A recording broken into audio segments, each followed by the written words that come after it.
नालागढ़ विधानसभा क्षेत्र में उपचुनावों को लेकर कांग्रेस प्रत्याशी बावा हरदीप सिंह ने प्रदेश के मुख्यमंत्री सुखविंदर सिंह ठाकुर, प्रदेश अध्यक्ष प्रतिभा सिंह, उप मुख्यमंत्री मुकेश अग्निहोत्री एवं शिक्षा मंत्री रोहित ठाकुर, स्वास्थ्य मंत्री कैप्टन धनीराम शांडिल के नेतृत्व में अपना नामांकन पत्र दाखिल किया और नामांकन पत्र के बाद एक जनसभा का भी आयोजन किया गया था, जिसमें प्रदेश के मुख्यमंत्री सुखविंदर सिंह ठाकुर बतौर मुख्य अतिथि शामिल हुए और उन्होंने प्रदेश के भाजपा नेताओं व नालागढ़ विधानसभा के क्षेत्र से भाजपा प्रत्याशी एवं निर्दलीय विधायक से इस्तीफा देने वाले कृष्ण लाल ठाकुर पर जमकर निशान साधते हुए कहा कि कृष्ण लाल ठाकुर समेत भाजपा के नेताओं की बुद्धि भ्रष्ट हो चुकी है और पहले लोगों ने विधायक को 5 साल के लिए भारी बहुमत से जीतकर विधानसभा भेजा था कि लेकिन निर्दलीय विधायक की बुद्धि भ्रष्ट होने के चलते उसने 5 वर्ष से पहले ही इस्तीफा दे दिया और फिर विधायक बनने के लिए लोगों के घर घर जाकर वोट मांग रहा है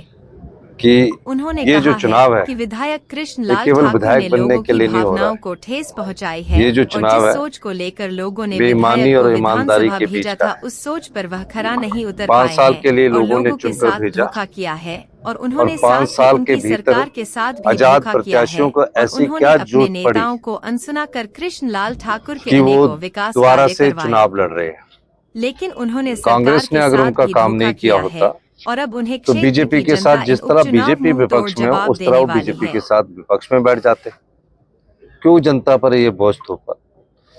उन्हें इतना अहम और विश्वास था, वो सोचते थे कि जहां से भी हम पार्टी से चुनाव लड़ेंगे वहां से हम दोबारा चुनकर आएंगे।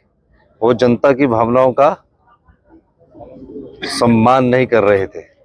इस दृष्टिकोण से ये तीनों चुनाव हमारे लिए जीतना बड़ा महत्वपूर्ण है और ये 3.5 साल के लिए चुनाव हो रहा है और हमारी सरकार को हिमाचल की जनता ने पूर्ण बहुमत दिया है। हम 34 से 38 हुए हैं और ये 3 चुनाव जीतकर हम 41 होंगे। धन्यवाद सर। लोकसभा में ऐसी 4 सीटें गई सर बीजेपी के खाते में। वो अलग बात है, हिमाचल के लोगों ने हिमाचल हुकूमत सरकार को वोट दिया। सर देरा हॉट सीट बनी है और महिला को वहां से टिकट मिला है, क्या कहेंगे?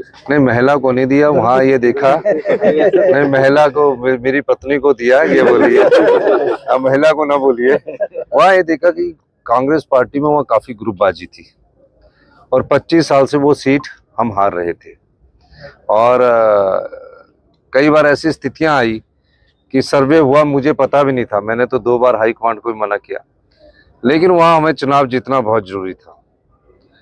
निश्चित तौर पर देहरा थोड़ा, जिसको कहा जाता था कि कोई नहीं तेरा, तो उस दृष्टि से मैंने कहा देहरा मेरा, तो इस दृष्टि से हम उस पर चुनाव लड़ रहे हैं और हमने विकास करना है।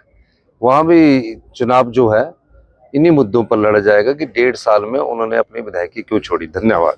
3 बाई इलेक्शन है और 3 बाई इलेक्शनों में हमने अपने सबसे समर्थ प्रत्याशियों को उतारा है कि ये जो चुनाव है ये केवल विधायक बनने के लिए नहीं हो रहा है। ये जो चुनाव है बेईमानी और ईमानदारी के बीच का है। 5 साल के लिए लोगों ने चुनकर भेजा और 5 साल के भीतर आजाद प्रत्याशियों को ऐसी क्या जरूरत पड़ी कि वो दोबारा से चुनाव लड़ रहे हैं। कांग्रेस ने अगर उनका काम नहीं किया होता तो बीजेपी के साथ जिस तरह बीजेपी विपक्ष में हो उस तरह वो बीजेपी के साथ विपक्ष में बैठ जाते। क्यों जनता पर ये बोझ थोपा? उन्हें इतना अहम और विश्वास था, वो सोचते थे कि जहां से भी हम पार्टी से चुनाव लड़ेंगे वहां से हम दोबारा चुनकर आएंगे। वो जनता की भावनाओं का सम्मान नहीं कर रहे थे। इस दृष्टिकोण से ये तीनों चुनाव हमारे लिए जीतना बड़ा महत्वपूर्ण है और ये 3.5 साल के लिए चुनाव हो रहा है और हमारी सरकार को हिमाचल की जनता ने पूर्ण बहुमत दिया है। हम 34 से 38 हुए हैं और ये 3 चुनाव जीतकर हम 41 होंगे। धन्यवाद सर। लोकसभा में ऐसी 4 सीटें गई सर बीजेपी के खाते में। वो अलग बात है, हिमाचल के लोगों ने हिमाचल हुकूमत सरकार को वोट दिया। सर देरा हॉट सीट बनी है और महिला को वहां से टिकट मिला है, क्या कहेंगे? नहीं, महिला को नहीं दिया, वहाँ ये देखा नहीं, महिला को मेरी पत्नी को दिया, ये बोलिए। अब महिला को ना बोलिए। वहाँ ये देखा कि कांग्रेस पार्टी में वहाँ काफी ग्रुपबाजी थी और 25 साल से वो सीट हम हार रहे थे और कई बार ऐसी स्थितियां आई कि सर्वे हुआ, मुझे पता भी नहीं था, मैंने तो 2 बार हाईकमांड को भी मना किया, लेकिन वहां हमें चुनाव जीतना बहुत जरूरी था। निश्चित तौर पर देहरा थोड़ा जिसको कहा जाता था कि कोई नहीं तेरा, तो उस दृष्टि से मैंने कहा देहरा मेरा, तो इस दृष्टि से हम उस पर चुनाव लड़ रहे हैं और हमने विकास करना है। वहां भी चुनाव जो है इन्हीं मुद्दों पर लड़ा जाएगा कि 1.5 साल में उन्होंने अपनी विधायकी क्यों छोड़ी। धन्यवाद। नाला विकास में जो भी हकीम बाबा लेकर आएगा कोई कमी नहीं छोड़ी जाएगी। बस भैया क्या करने आया हूँ, विकास की बातें तो हम 45 डिग्री या 30 डिग्री टेम्परेचर होगा, कितना है 200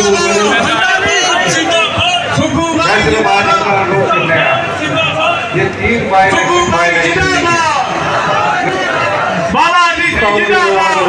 विकास की कोई कमी नहीं आने दी जाएगी। ये इसलिए झेलना पड़ेगा, आप कांग्रेस पार्टी के हाथ के निशान पर मोहर लगा रहे हैं। नहीं तो हमारा अगर पूरा सर्वे करने के बाद, सब लोगों से बात करने के बाद हमने ये फैसला किया कि बाबा को नालागढ़ का प्रतिनिधित्व मिला तो भावनाओं को खींच लेते हैं, सब बुद्धि भ्रष्ट हो जाती है, भ्रष्ट हो गई है। साढ़े 3 साल के लिए दोबारा से